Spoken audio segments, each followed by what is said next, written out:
गाँव में जब कोई आदमी, जब कोई लड़का खुल करके बात करने लगता है, स्पीच देने लगता है, स्टोरी सुनाने लगता है, अपनी बातों को खुल करके प्रेजेंट करने लगता है, तो लोग कहते हैं कि यार इस बंदे का धड़क खुल गया हुआ है।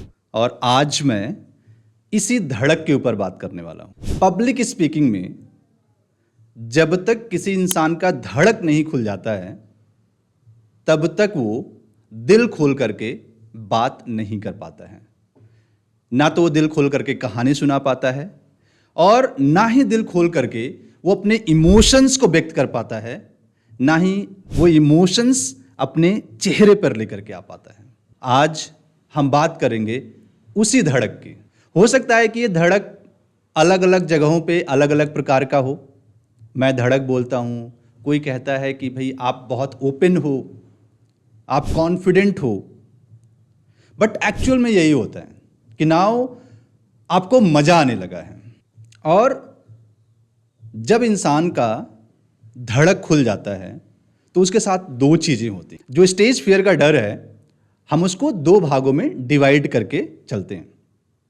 पहला डर ये होता है कि आप वहां बैठे हुए हैं लिसनिंग रो में, जहां पे बैठ करके लोग सुन रहे हैं, और आप स्टेज पे आना चाहते हैं, तो सबसे पहले वहां से खड़े होकर के स्टेज पे आने का डर, ये पहला डर होता है, जिसमें आप ये सोचते हैं कि पता नहीं मैं कर पाऊंगा या नहीं कर पाऊंगा, हो सकता है मैं कुछ गलत बोल दूं। मैंने तो कभी लाइफ में स्टेज पे जा करके कोई स्पीच नहीं दिया है, मैं नहीं कर पाऊंगा। ये पहला डर है आपका। दूसरा डर शुरू होता है जब आप स्टेज पे आ जाते हैं और उसके बाद जो लोग आपका लेग पुल करते हैं, लेग पुलिंग करते हैं, क्रिटिसिज्म करते हैं, उसका डर। और ये मेरे साथ भी हुआ है। 2016 में जब मैंने फर्स्ट टाइम पे अपना प्रेजेंटेशन दिया था, वो बहुत अच्छा नहीं था।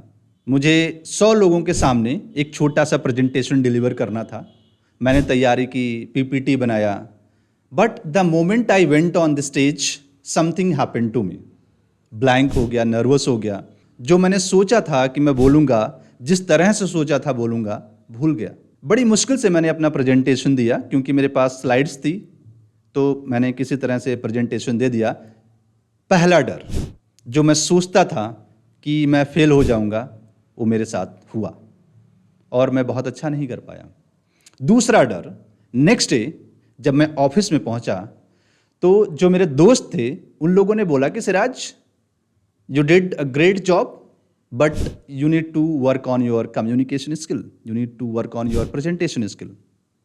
They were my friends, and there were few people who directly slapped on my face कि भाई जब तेरे बस का नहीं था तो भाषण देने क्यों गया था। और ये आपको सुनना पड़ेगा, और मैंने भी सुना है।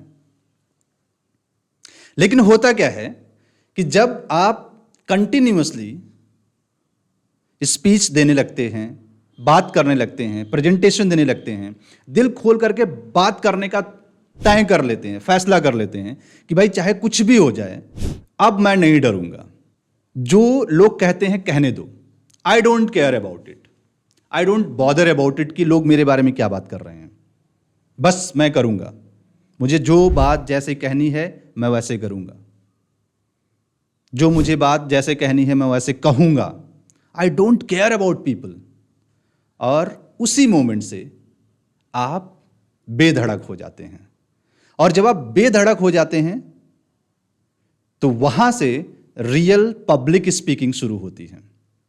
जितने भी लोग स्टेज पे आकर के दिल खोल करके बातें करते हैं, पूरा दिल खोल करके बात करते हैं, वो सब लोग बेधड़क इंसान हैं। उसको कोई फर्क नहीं पड़ता है कि सामने वाले जो 500, 600, 1000, 2000 लोग बैठे हुए हैं, उनके बारे में क्या बात करेंगे। आपको जो भी फीडबैक देना होगा ना, आप दीजिएगा, वो बहुत आसानी से एक्सेप्ट कर लेंगे उसको। अगर अच्छा होगा, काम करने वाला होगा, तो उसको लिखेंगे, उस पर काम करेंगे। अगर बहुत बेकार होगा, then they will leave it.